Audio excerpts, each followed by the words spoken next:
경기도의 한 가정법원에서 벌어진 한 여성의 놀라운 변화가 큰 화제를 모으고 있습니다. 이혼 후 친정에서도 외면받으며 5살 딸과 함께 고시원에서 살게 된 38살 이정민 씨의 이야기인데요. 종교 갈등과 부모 자식 간의 단절, 그리고 혼자서 아이를 키우며 겪는 현실적 어려움까지 모든 것이 절망적으로 보였던 한 엄마가 어떻게 다시 일어설 수 있었을까요? 과연 무슨 일이 있었던 걸까요? 지금부터 여러분께 그 특별한 이야기를 전해드리겠습니다. 여기서 잠깐 더 많은 이야기와 재미있는 콘텐츠를 놓치지 않으시려면 지금 바로 구독과 알림 설정을 해주세요. 여러분의 관심이 저희 채널에게 큰 힘이 됩니다. 가정법원 앞에서 이정민은 손에 든 이혼 판결문을 한참 바라보고 있었습니다. 27살에 시작된 결혼 생활이 11년 만에 끝이 났죠. 옆에 서 있던 강도현은 마지막까지 말을 걸려고 했지만 정민은 고개를 돌렸습니다. 정민아, 그래도 해솔이 생각해서 이제 그만하죠. 우리 얘기는 이미 끝났어요. 도현의 어머니가 법원 계단에서 큰 소리로 말했습니다. 하나님을 믿지 않는 여자가 우리 집안을 이렇게 만들었네. 교회도 나가지 않고 기도도 하지 않으니까 이런 일이 생기는 거야. 정민은 5살 딸 해솔이의 손을 꽉 잡았습니다. 아이는 어른들의 날카로운 목소리에 겁먹은 듯 엄마 치마를 붙잡고 있었어요. 도현의 아버지는 장로님이었고 그 집안에서는 신앙이 없는 며느리를 항상 곱지 않은 시선으로 바라봤습니다. 엄마, 우리 집에 가자. 해솔이가 작은 목소리로 말했습니다. 정민은 아이를 안아들고 택시를 잡았어요. 친정으로 가는 길 창밖 풍경을 보며 정민은 지난 11년을 떠올렸습니다. 결혼 초기에는 도현이 신앙을 강요하지 않았어요. 하지만 시간이 지나면서 매주 일요일마다 교회에 가라는 압박이 심해졌죠. 신앙 없는 엄마가 아이를 어떻게 키우겠어? 시어머니의 말이 귓가에 맴돌았습니다. 정민은 종교에 대해 특별한 거부감은 없었지만 강요받는 건 싫었어요. 더군다나 도현은 자영업에 실패하고 나서부터 하나님이 시험하시는 거야라며 현실을 외면하기 시작했습니다. 친정 앞에 도착했을 때는 이미 해가 져 있었어요. 오순의 어머니가 대문을 열어주었습니다. 40년 전부터 교회를 다니신 어머니는 딸의 이혼 소식을 듣고 며칠째 기도만 하고 계셨어요. 엄마 왔어요. 아이고 정민아. 엄마가 뭐라고 했니? 기도를 해야 한다고 교회라도 나가라고 했잖아. 그럼 이런 일이 생기겠어? 순애는 딸을 안아주지도 않고 곧바로 잔소리를 시작했습니다. 정민은 가슴이 답답해졌어요. 남편 집안에서도 친정에서도 결국 같은 이야기였습니다. 엄마, 지금 그런 얘기할 때예요? 해솔이가 듣고 있잖아요. 그러니까 더 문제지. 이 아이는 어떻게 키울 거니? 신앙 없는 엄마가? 아버지 이병구가 안방에서 나왔습니다. 69살의 아버지는 평생 공무원으로 살아오시면서 체면을 중시하는 분이었어요. 딸의 이혼을 동네에 알려지는 것부터 걱정하고 계셨죠. 이혼했다고 소문나면 우리 집안 체면이 어떻게 되겠어? 남편 없는 여자가 애 데리고 들어오면 동네에서 뭐라고 하겠니? 정민은 눈물이 났습니다. 남편에게서 벗어나 가장 의지하고 싶었던 곳이 친정이었는데 여기서도 환영받지 못하는 현실이 너무 아팠어요. 해솔이는 할머니, 할아버지의 차가운 반응을 보며 엄마 품에 더 깊숙이 파고들었습니다. 엄마 무서워. 괜찮아, 해솔아. 엄마가 있잖아. 그날 밤 정민은 어릴 때 자신의 방에서 딸과 함께 잠자리에 들었습니다. 해솔이는 금세 잠이 들었지만 정민은 잠들 수가 없었어요. 옆방에서 들리는 부모님의 대화가 귀에 들렸습니다. 여보, 정민이 어떻게 할 거예요? 글쎄, 참 골치 아프네. 이혼한 여자가 애 데리고 들어와서 언제까지 여기 있을 건지. 그래도 우리 딸인데. 하나님께 기도라도 더 해봐야죠. 정민은 베개를 얼굴에 댔습니다. 모든 사람이 자신의 선택을 이해해주지 않는다는 게 이렇게 외로운 일인지 몰랐어요. 종교가 없다는 이유로, 믿음이 부족하다는 이유로 모든 잘못의 원인이 자신에게 있다고 여겨지는 상황이 답답했습니다. 새벽 3시 정민은 조용히 일어나 거실로 나갔습니다. 어머니가 식탁 위에 놓아둔 성경과 기도서가 보였어요. 정민은 그 책들을 한참 바라보다가 한숨을 쉬었습니다. 내가 정말 잘못된 걸까? 하지만 곧 고개를 저었습니다. 자신은 사람을 믿었을 뿐이었어요. 도현을 사랑했고 그와 함께 행복한 가정을 만들고 싶었을 뿐이었습니다. 종교가 없다고 해서 사랑할 자격이 없는 건 아니잖아요. 정민은 잠든 딸의 얼굴을 보며 다짐했습니다. 이제부터는 누구에게도 의지하지 않고 자신의 힘으로 해솔이를 키우겠다고 말이에요. 어머니의 기도도 아버지의 체면도 그 누구의 잣대도 아닌 자신만의 방식으로 살아가겠다고 결심했습니다. 새벽 5시 정민은 해솔이를 조용히 깨웠습니다. 아이는 잠이 덜 깬 채로 엄마를 올려다봤어요. 엄마, 왜 이렇게 일찍 일어나? 해솔아, 우리 새로운 집 구하러 가자. 정민은 밤새 결심을 굳혔습니다. 친정에서 눈치 보며 살 수는 없었어요. 해솔이에게도 좋지 않은 환경이었죠. 아이가 할머니, 할아버지의 차가운 시선을 받으며 자라는 모습을 더 이상 볼 수 없었습니다. 거실로 나가니 어머니가 이미 새벽 기도를 하고 계셨어요. 순애는 딸의 짐을 챙기는 모습을 보고 놀란 표정을 지었습니다. 정민아, 어디 가는 거야?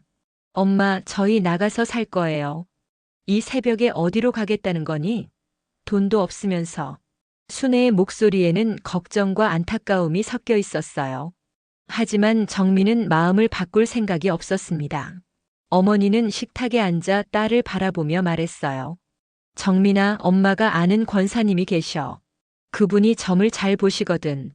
한번 가서 운세라도 봐봐. 엄마, 지금 무슨 소리예요? 교회 다니시면서 점을 보라고 하세요? 그래도 앞으로 어떻게 살지 알아야 하지 않겠어? 아니면 목사님께 상담이라도 받아보고. 정민은 한숨을 쉬었습니다. 어머니도 결국 자신이 종교를 가지기를 바라고 있었어요.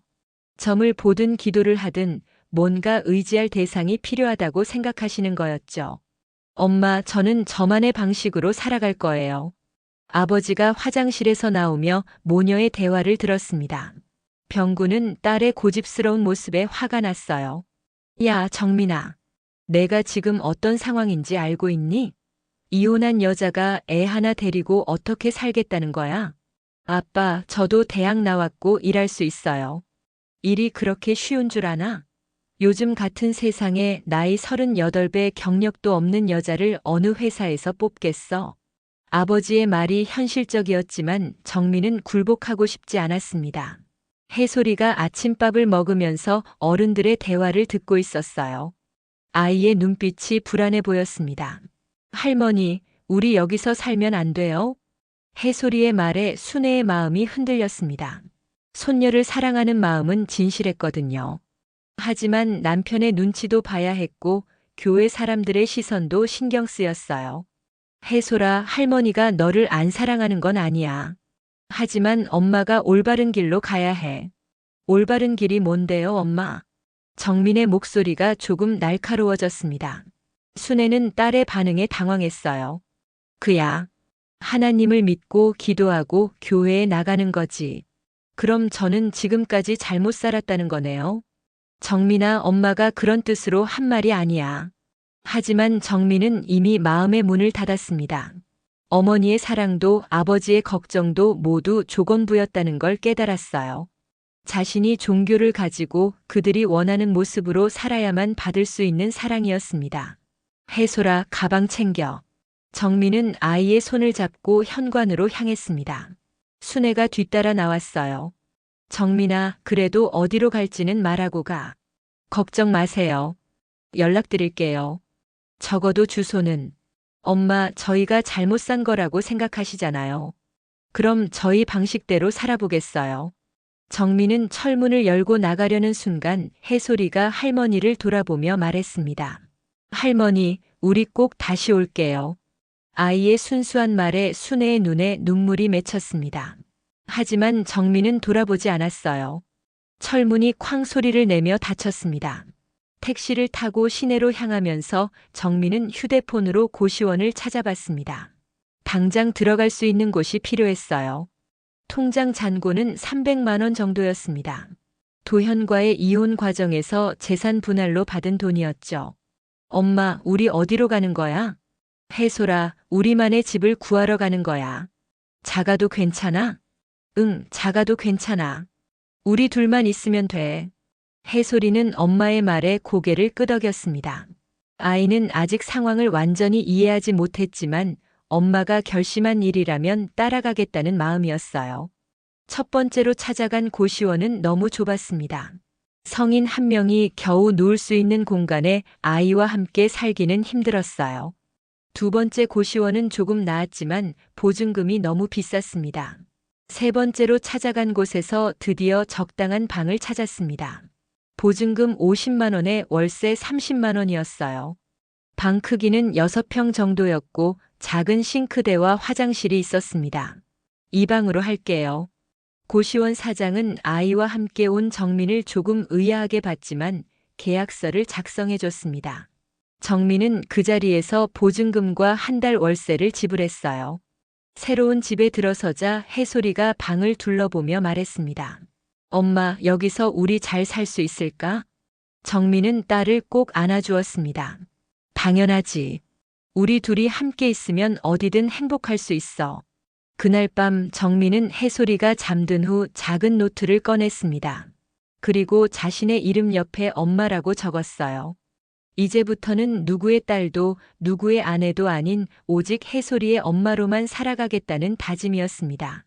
고시원 생활이 시작된 지 일주일이 지났습니다. 정민은 해솔이를 어린이집에 보내고 구직 활동을 시작했어요. 하지만 현실은 녹록지 않았습니다. 38살의 나이에 10년 넘게 전업주부로 살았던 이력은 그 어떤 회사에서도 환영받지 못했어요. 죄송하지만 경력이 너무 단절되셨네요. 저희는 즉시 업무가 가능한 분을 찾고 있어서요. 5번째 면접에서도 같은 말을 들었습니다. 정민은 지하철역 벤치에 앉아 한숨을 쉬었어요. 통장 잔고는 이미 200만 원 아래로 떨어졌습니다. 어린이집비, 생활비, 월세를 생각하면 한 달도 버티기 어려운 상황이었죠. 그때 휴대폰이 울렸습니다. 편의점 아르바이트 면접 연락이었어요. 정민은 서둘러 면접 장소로 향했습니다. 야간 근무 가능하세요? 편의점 점장이 물었습니다. 정민은 망설였어요. 밤에 일하면 해솔이를 혼자 두어야 했습니다. 아이가 어려서 야간은 조금 어려울 것 같은데요. 그럼 힘드시겠네요. 저희는 야간 위주로 사람을 뽑거든요. 결국 그 일자리도 놓쳤습니다. 정민은 거리를 걸으며 절망감을 느꼈어요. 해솔이를 어린이집에서 데려와야 하는 시간이 다가오고 있었습니다. 엄마, 오늘 뭐 했어? 해솔이가 환한 미소로 달려왔습니다. 아이는 어린이집에서 그린 그림을 자랑했어요. 집 그림 옆에 엄마와 자신이 손을 잡고 있는 모습이었습니다. 우리 해솔이가 그림을 참 잘 그렸네. 엄마, 배고파. 아이의 말에 정민은 마음이 아팠습니다.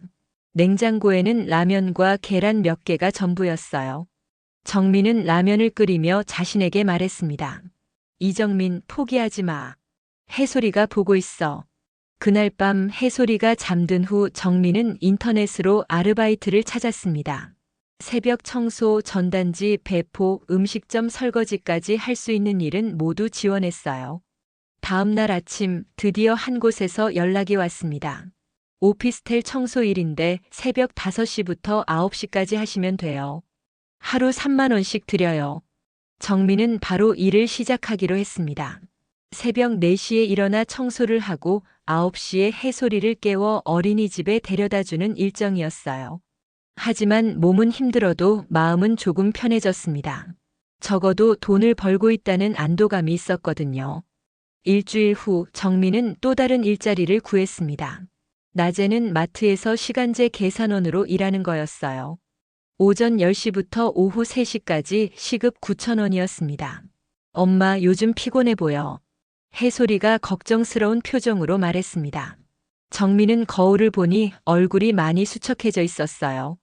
새벽 청소와 낫일을 병행하니 몸이 버텨주지 않았습니다. 어느 날 오후 마트에서 계산을 하던 중 어지러움을 느꼈습니다. 정민은 잠시 쉬어도 되는지 매니저에게 물었어요. 아픈 거예요? 그럼 조퇴하세요. 대신 오늘 일당은 못 드려요. 정민은 아무 말도 할 수 없었습니다. 하루 일당 36,000원이 절실하게 필요한 상황이었거든요. 하지만 몸이 말을 듣지 않았어요. 집으로 돌아가는 길에 정민은 과거를 떠올렸습니다. 결혼 전 대학 시절의 친구들은 어떻게 살고 있을까요? 한때는 함께 미래를 꿈꾸던 사람들이었는데 지금은 연락조차 끊긴 상태였어요. 내가 믿은 건 사람이지 하늘이 아니었어. 정민은 혼잣말을 했습니다. 도현을 사랑했을 때, 그의 가족들을 믿었을 때, 그리고 부모님을 의지했을 때 모두 사람을 믿었던 거였어요. 하지만 모든 사람이 자신을 실망시켰습니다. 해솔이를 어린이집에서 데려와 집으로 돌아왔을 때 아이가 이상한 질문을 했습니다.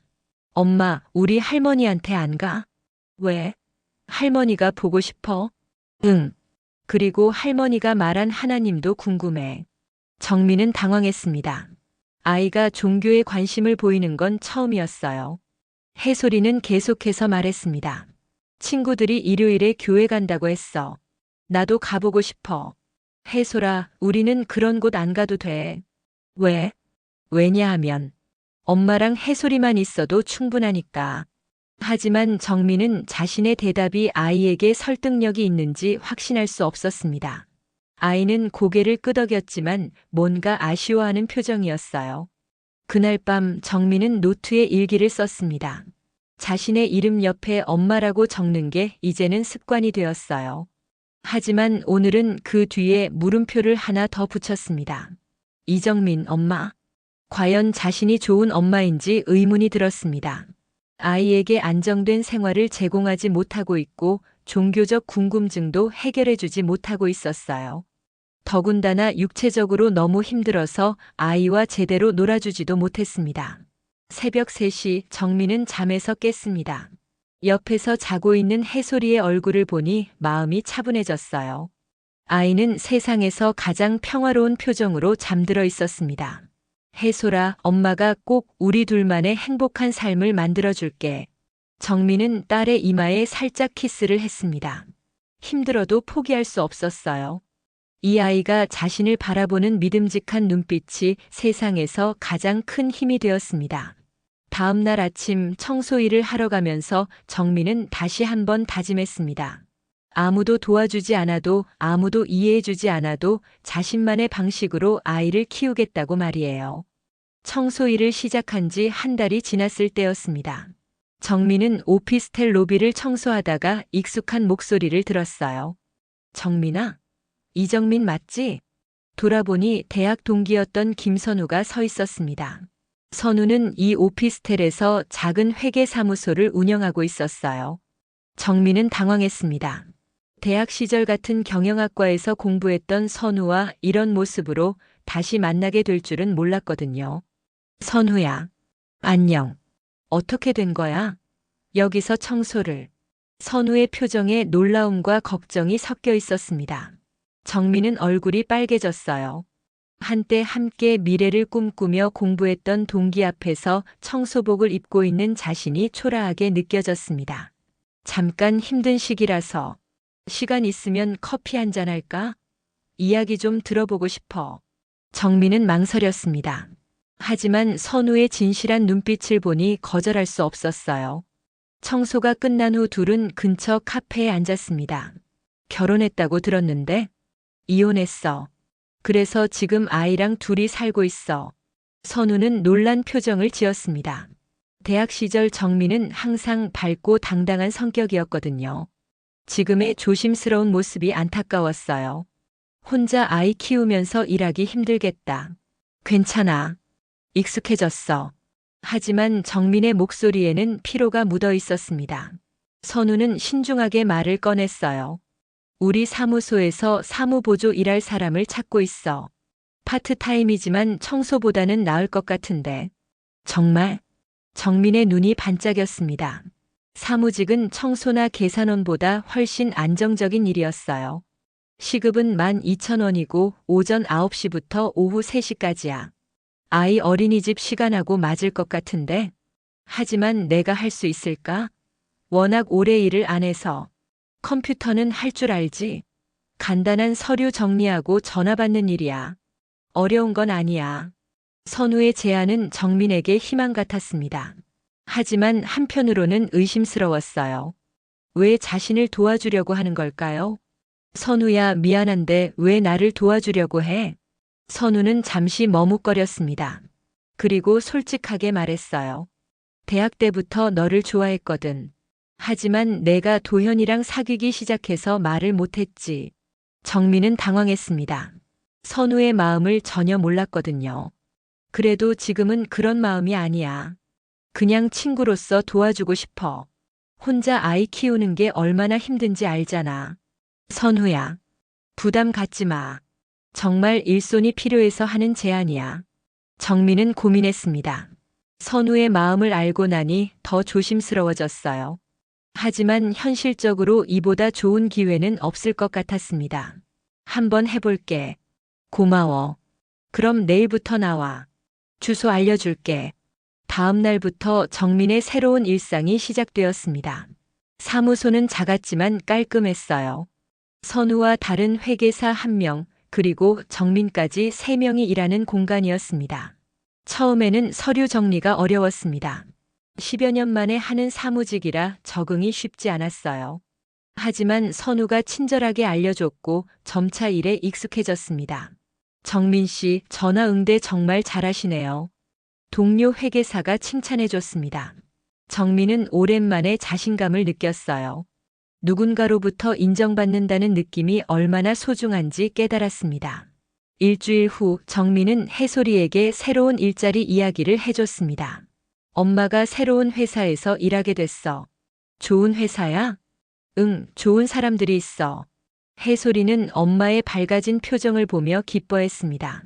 요즘 정민은 예전보다 여유가 생겼어요. 청소와 계산원 일을 할 때보다 몸도 덜 힘들었고 무엇보다 자존감이 회복되고 있었습니다.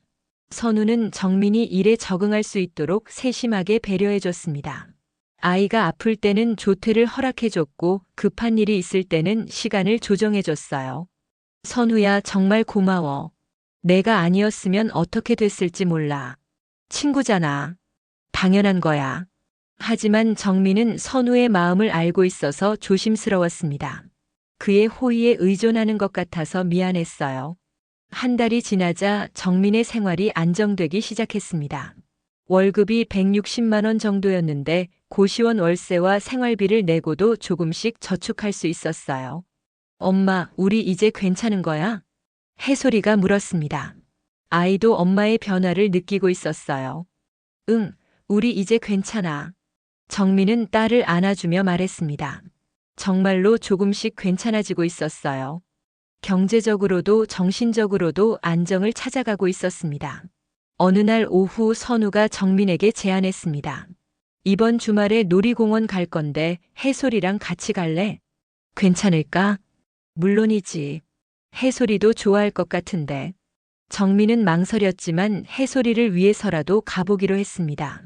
아이에게 즐거운 추억을 만들어주고 싶었거든요. 그날 밤 정민은 노트에 적었습니다. 이정민 엄마. 조금씩 나아지고 있어. 물음표 대신 마침표를 찍었습니다. 여전히 많은 어려움이 있었지만 적어도 희망이 보이기 시작했어요. 선우라는 친구가 있고 안정된 일자리가 있고 무엇보다 해솔이가 다시 밝은 미소를 찾아가고 있었습니다. 놀이공원에서 돌아온 후 일주일이 지났습니다. 해솔이는 선우 아저씨 이야기를 계속했어요. 아이에게는 오랜만에 아빠 같은 존재가 생긴 것 같았습니다. 엄마, 선우 아저씨가 또 언제 와? 해솔아, 아저씨도 바쁘셔. 하지만 정민은 복잡한 마음이었습니다. 선우의 친절이 고마웠지만 그의 마음을 알고 있어서 부담스러웠어요. 자신이 그를 이용하는 건 아닌지 걱정되기도 했고요. 그런데 목요일 오후 예상치 못한 일이 벌어졌습니다. 사무소 문이 열리면서 낯익은 얼굴들이 들어왔어요. 어머니 순애와 교회 권사님들이었습니다. 정민아. 순애가 큰 소리로 불렀습니다. 정민은 깜짝 놀라 자리에서 일어났어요. 선우와 동료도 당황한 표정이었습니다. 엄마, 어떻게 여기를, 어떻게 찾았는지가 중요해. 딸이 어디서 일하는지도 모르고 살았잖아.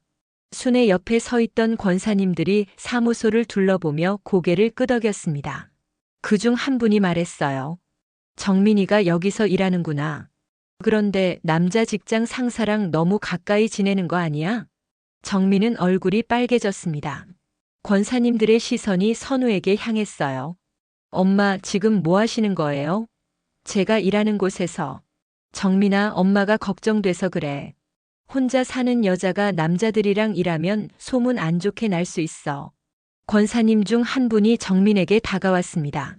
정민아, 우리 교회로 나와. 거기서 좋은 집사님들 많이 만날 수 있어. 혼자 살기 힘들잖아. 권사님, 저는 괜찮습니다. 뭐가 괜찮아?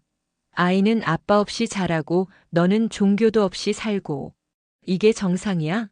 선우가 조심스럽게 끼어들었습니다. 죄송하지만 여기는 직장이라서. 당신이 누구세요? 정민이 상사? 권사님들이 선우를 의심스러운 눈으로 바라봤습니다. 순애도 선우를 처음 보는 듯한 표정이었어요. 저는 정민 씨 대학 동기이고 이 사무소 대표입니다. 아, 그래요? 그럼 정민이가 일 잘하나요? 네, 아주 성실하게 잘하고 있습니다. 하지만 권사님들의 표정은 여전히 의심스러웠어요.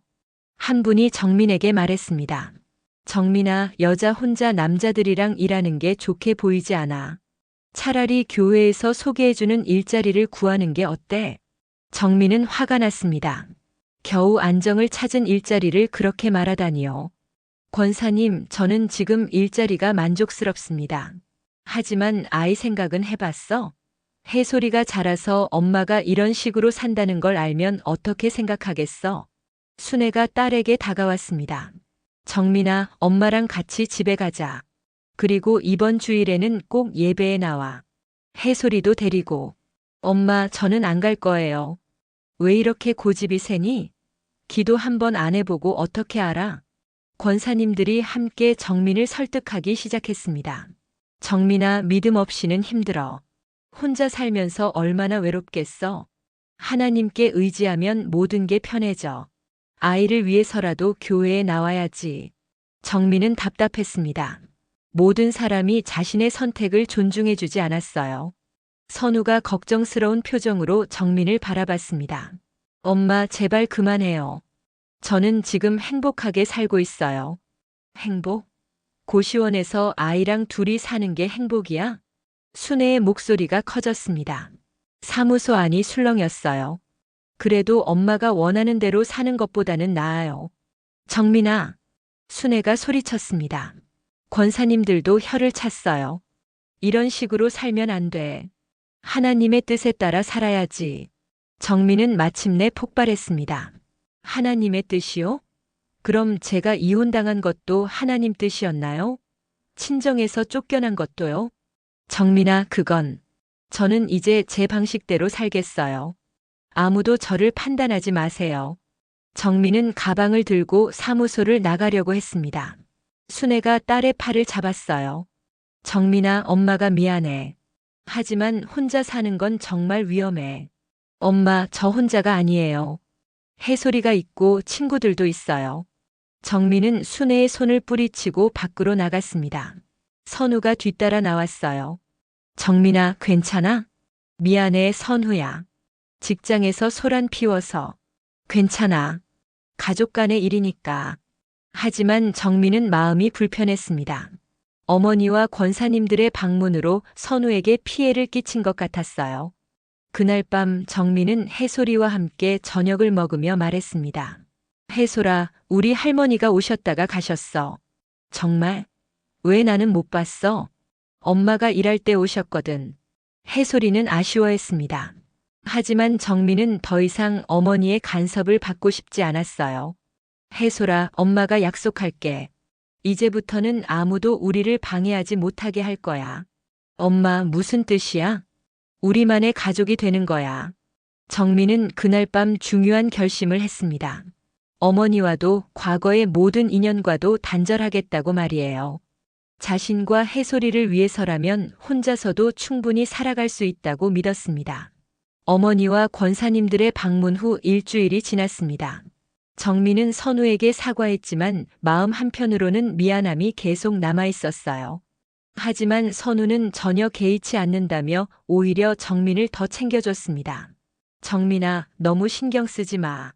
가족이 걱정하는 건 당연한 거야.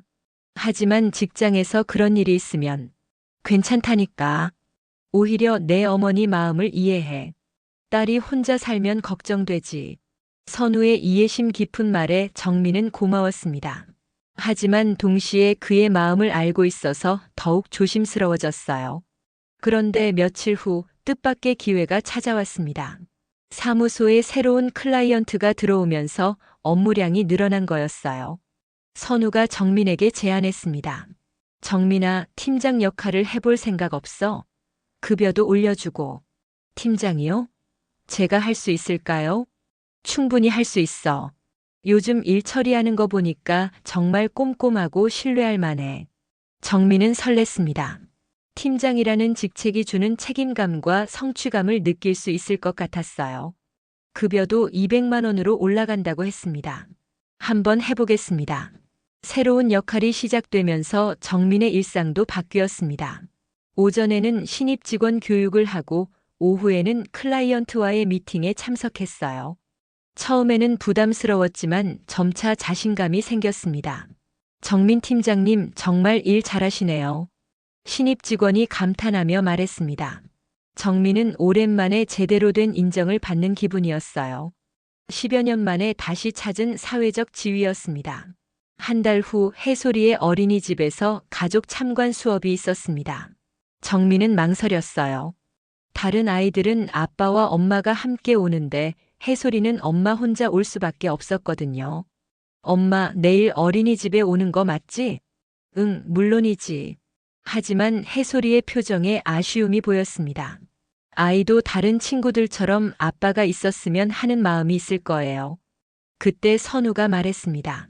내가 같이 가도 될까? 해솔이 아빠 역할로. 정민은 깜짝 놀랐습니다. 선우야, 그래도 되는 건가? 해솔이만 괜찮다면 말이야. 해솔이는 환호했습니다. 정말? 선우 아저씨가 같이 와주는 거야? 그럼 우리 해솔이를 위해서 뭐든지 해야지. 참관 수업 당일 세 사람은 함께 어린이집에 갔습니다. 해솔이는 친구들에게 자랑스럽게 소개했어요. 얘들아, 이게 우리 엄마 아빠야. 다른 부모들이 정민과 선우를 부부로 생각하며 인사했습니다. 정민은 어색했지만 해솔이가 행복해하는 모습을 보니 마음이 따뜻해졌어요. 수업이 끝난 후 집으로 돌아가는 길에 해솔이가 말했습니다. 엄마, 선우 아빠랑 계속 같이 살면 안 돼? 정민은 당황했습니다. 아이가 선우를 아빠라고 부르기 시작한 거예요. 해솔아, 아저씨는 아저씨야. 하지만 아저씨가 우리 가족 같잖아. 선우가 웃으며 말했습니다. 해솔아, 엄마 말이 맞아. 하지만 아저씨는 항상 너희 곁에 있을 거야. 그날 밤 정민은 복잡한 마음으로 잠자리에 들었습니다. 해솔이가 아빠를 그리워하는 마음을 알 수 있었어요. 하지만 선우와의 관계를 어떻게 발전시켜야 할지 확신이 서지 않았습니다. 다음 주 월요일 사무소에서 정민에게 좋은 소식이 있었습니다. 큰 기업체와 계약이 성사되면서 정민의 급여가 또 한 번 인상된 거예요. 정민아, 이번 프로젝트 성공은 내 덕분이야. 월급을 250만 원으로 올려줄게. 정민은 믿기지 않았습니다. 불과 몇 개월 전까지만 해도 새벽 청소를 하며 하루 3만 원을 벌었는데 이제는 당당한 팀장이 된 거였어요. 그날 저녁 정민은 해솔이에게 좋은 소식을 알려줬습니다. 해솔아, 우리 이제 조금 더 좋은 집으로 이사 갈 수 있을 것 같아. 정말? 큰 집으로? 응, 내 방도 따로 만들어줄게. 해솔이는 기뻐서 방방 뛰었습니다. 정민도 오랜만에 미래에 대한 희망을 느꼈어요.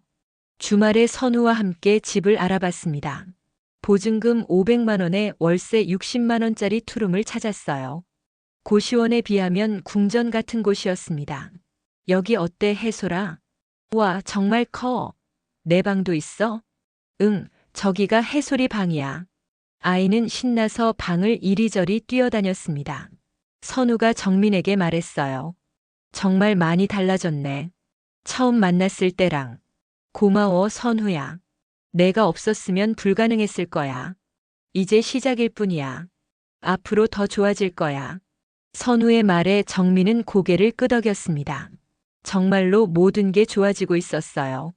안정된 직장, 늘어난 수입, 그리고 무엇보다 해솔이의 밝은 미소를 되찾은 것이 가장 큰 성과였습니다.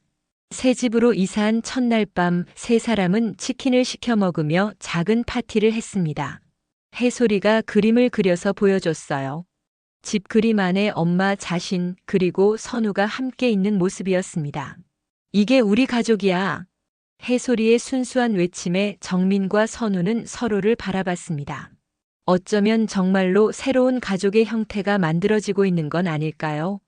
새 집에서 생활한 지 2달이 지났을 때였습니다. 정민은 회사에서 인정받는 팀장으로 자리 잡았고 해솔이도 새로운 환경에 잘 적응하고 있었어요. 선우와의 관계도 자연스럽게 가까워지고 있었습니다. 그런데 설날 이틀 전 갑작스러운 전화가 걸려왔습니다. 아버지가 쓰러지셨다는 소식이었어요. 순애가 떨리는 목소리로 말했습니다. 정민아, 아버지가 병원에 계셔. 빨리 와봐. 정민은 머리가 하얘졌습니다. 아무리 서먹해졌다고 해도 아버지는 아버지였거든요. 어떻게 되신 거예요? 혈압이 갑자기 올라가서 쓰러지셨어. 지금은 의식은 있는데. 지금 갈게요. 전화를 끊고 정민은 고민에 빠졌습니다. 어머니와 갈등이 있었지만 아버지의 병문안은 가야 할 것 같았어요. 하지만 혼자 가기는 두려웠습니다. 선우가 퇴근하자마자 정민에게 물었습니다. 무슨 일이야? 얼굴이 안 좋네. 우리 아버지가 쓰러지셨어. 그럼 병원에 가봐야지. 하지만 엄마랑 사이가 좋지 않아서. 선우는 정민의 손을 잡았습니다. 가족인데 어떻게 안 가? 내가 같이 갈게. 정말? 하지만 어색할 텐데. 괜찮아. 해솔이도 할아버지 보고 싶어 할 거야. 다음 날 아침 세 사람은 고향으로 향했습니다. 기차 안에서 해솔이가 꽃다발을 들고 있었어요. 선우가 사준 것이었습니다. 할아버지께 이거 드릴 거야. 할아버지가 정말 좋아하실 거야. 병원에 도착하니 순애가 병실 앞에서 기다리고 있었습니다. 정민을 보자 눈물을 흘렸어요. 정민아, 왔구나. 아버지는 어떠세요? 많이 좋아지셨어. 너 오기를 기다리고 계셨어. 순애의 시선이 선우에게 향했습니다. 지난번 사무소에서 본 그 남자였어요. 어머니, 제 동료 김선후예요. 안녕하세요. 정민이를 많이 도와주고 계시는 분이죠? 순애의 말투가 예전보다 부드러웠습니다. 선우가 정중하게 인사했어요. 안녕하세요. 정민 씨 걱정이 되어서 함께 왔습니다. 병실에 들어가니 병구가 침대에 누워 있었습니다. 여전히 무뚝뚝한 표정이었지만 딸을 보는 눈빛에는 그리움이 있었어요. 아버지, 안녕하세요. 왔구나. 해솔이가 침대 옆으로 뛰어가서 꽃다발을 건넸습니다. 할아버지, 이거 드릴게요. 빨리 나으세요. 병구의 얼굴에 처음으로 미소가 번졌습니다. 손녀를 보는 할아버지의 표정이었어요. 우리 해솔이가 이렇게 컸구나. 할아버지, 저 이제 글자도 쓸 줄 알아요. 해솔이는 가방에서 편지를 꺼냈습니다. 할아버지께 쓴 편지였어요. 삐뚤빼뚤한 글씨로 할아버지 사랑해요라고 적혀 있었습니다. 병구는 편지를 받아보며 눈시울을 붉혔습니다. 그리고 정민을 바라봤어요. 혼자 키우느라 고생했구나. 괜찮아요, 아버지. 이 사람은 누구고? 병구의 시선이 선우에게 향했습니다. 선우가 정중하게 인사했어요. 안녕하세요. 김선우입니다. 정민 씨와 함께 일하고 있습니다. 일만 함께 하나? 병구의 직설적인 질문에 선우는 당황했습니다. 정민이 재빨리 끼어들었어요. 아버지, 선우는 저를 많이 도와주는 좋은 친구예요. 친구. 병구는 선우를 한참 바라봤습니다. 그리고 작은 목소리로 말했어요. 고맙네. 우리 딸 혼자 키우느라 힘들었을 텐데. 아닙니다. 정민 씨가 워낙 훌륭하셔서. 훌륭하긴. 고집불통이지. 병구의 말에 모두가 웃었습니다. 오랜만에 화기애애한 분위기가 흘렀어요. 순애가 조심스럽게 말했습니다. 정민아, 오늘 저녁은 집에서 먹고 가면 안 될까? 정민은 망설였습니다. 하지만 해솔이가 먼저 대답했어요. 좋아요. 할머니 집에서 자고 싶어요. 해솔아, 엄마, 할머니랑 할아버지가 보고 싶었어요. 아이의 말에 순애와 병구의 표정이 밝아졌습니다. 정민은 어쩔 수 없이 고개를 끄덕였어요. 하룻밤만요. 그날 저녁 오랜만에 가족이 한자리에 모였습니다. 순애는 정민이 좋아하는 음식들을 정성스럽게 준비했어요. 식탁에는 선우도 함께 앉았습니다. 선우 씨는 종교가 어떻게 되세요? 순애의 질문에 선우가 답했습니다. 특별한 종교는 없습니다. 하지만 사람을 소중히 여기는 마음은 있습니다. 그것도 중요하죠. 순애의 반응이 예상외로 온화했습니다. 예전 같으면 종교가 없다고 하면 언짢아했을 텐데요. 식사 후 해솔이가 할아버지 무릎에 앉아 그림책을 읽어드렸습니다. 병구는 손녀의 재롱에 연신 웃음을 터뜨렸어요. 할아버지, 우리 자주 올 수 있어요? 그럼 언제든 와라. 순애가 정민에게 다가왔습니다. 정민아, 엄마가 미안해. 그동안 너를 너무 몰아세웠구나. 엄마, 내 선택을 존중해야 하는데 자꾸 내 방식을 강요했어. 순애의 사과에 정민은 눈물이 났습니다. 그동안 얼마나 어머니의 인정을 받고 싶었는지 모르겠어요. 하지만 엄마는 여전히 걱정돼. 혼자 아이 키우기 힘들잖아. 엄마, 저 잘하고 있어요. 회사에서도 인정받고 있고. 알아. 선우 씨가 이야기해줬어. 팀장까지 됐다면서. 정민은 깜짝 놀랐습니다. 선우가 언제 어머니와 이야기를 나눴을까요? 아까 화장실 가실 때 잠깐 이야기했어. 정민이가 얼마나 열심히 사는지 말해주더라고. 순애는 선우를 고마운 눈빛으로 바라봤습니다. 좋은 사람을 만났구나. 그날 밤 정민은 어릴 때 자신의 방에서 해솔이와 함께 잠들었습니다. 오랜만에 가족의 따뜻함을 느꼈어요. 옆방에서는 선우가 아버지와 조용한 대화를 나누고 있었습니다. 다음 날 아침 정민은 일찍 일어나 부엌에서 어머니를 도왔습니다. 순애는 온 가족을 위해 정성스럽게 아침을 준비하고 있었어요. 엄마, 제가 할게요. 괜찮아. 오랜만에 딸이 와서 밥 해주고 싶어. 모녀가 함께 부엌 일을 하는 모습이 예전 같았습니다. 순애가 조심스럽게 말을 꺼냈어요. 정민아, 선우 씨 정말 좋은 사람 같아. 엄마가 보기에도 그래요? 응. 어젯밤에 아버지랑 이야기하는 거 들어보니까 참 진실한 사람이더라. 정민은 궁금했습니다. 선우와 아버지가 무슨 이야기를 나눴을까요? 뭔 얘기를 하셨는데요? 너랑 해솔이를 어떻게 보살필 건지, 앞으로 계획이 뭔지. 그런 진지한 이야기 말이야. 순애의 말에 정민은 가슴이 두근거렸습니다. 선우가 정말로 자신들과의 미래를 생각하고 있는 건 아닐까요? 아침 식사 시간 병구가 퇴원 후 계획에 대해 말했습니다. 의사가 일주일 더 입원하라고 하시는데 집에서 쉬고 싶어. 아버지, 의사 말씀 들으셔야죠. 병원비가 너무 많이 나와서. 정민은 아버지의 속마음을 알 수 있었습니다. 경제적 부담 때문에 걱정하고 계신 거였어요.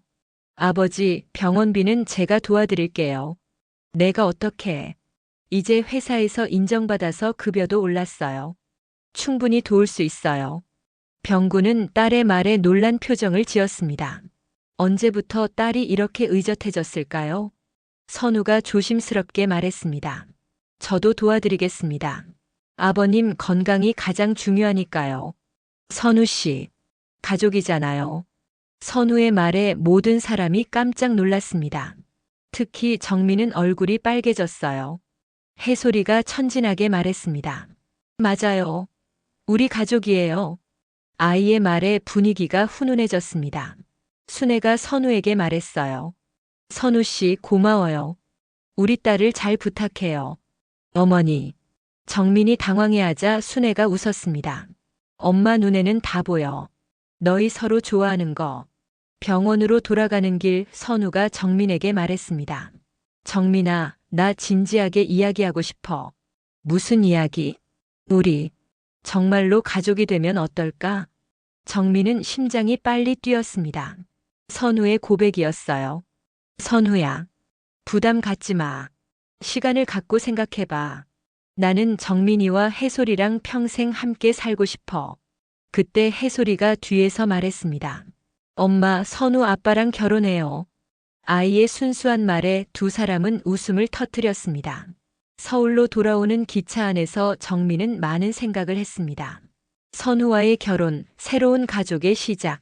모든 게 꿈만 같았어요. 엄마, 우리 정말 선우 아빠랑 같이 살 거야? 해솔아는 어떻게 생각해? 좋아요. 선우 아빠가 있으면 더 행복할 것 같아요. 아이의 대답에 정민은 마음을 정했습니다. 선우야. 응. 이제는 함께 살아도 괜찮을 것 같아. 선우의 얼굴에 환한 미소가 번졌습니다. 해솔이는 기뻐서 박수를 쳤어요. 그로부터 한 달 후 세 사람은 조금 더 큰 집으로 이사했습니다. 방 3개짜리 아파트였어요. 정민과 선우의 방, 해솔이 방, 그리고 작은 서재까지 있었습니다.